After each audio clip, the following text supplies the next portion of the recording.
甚至那个情绪都会变得很不稳定。而且发现很多老年朋友呢，你看活动场所啊，也有工作岗位，那作为家庭成员对老年人的影响呢，也会更大一些。没错，所以呢，做儿女的一定要多关心老年人的变化。没事的时候呢，多和父母聊聊天，交流交流。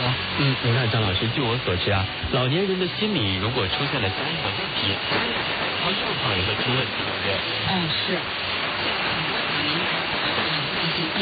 如果心情要是经常不好的话，情绪也会不稳定，这就需要注意了。你看，像我们平时情绪不好的时候，都会影响到工作呢。你别说是老年朋友了。对呀，情绪不好，你就像老年人，经常就会出现忧伤等问题。其实这都是心理不健康，这对健康呢会有很大的危害。对，没错。看对老年人来说也是非常重要的。好了，身体就会好起来。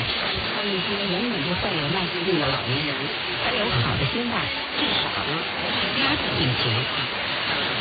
一定要保持好的情绪，平时呢可以多增加一些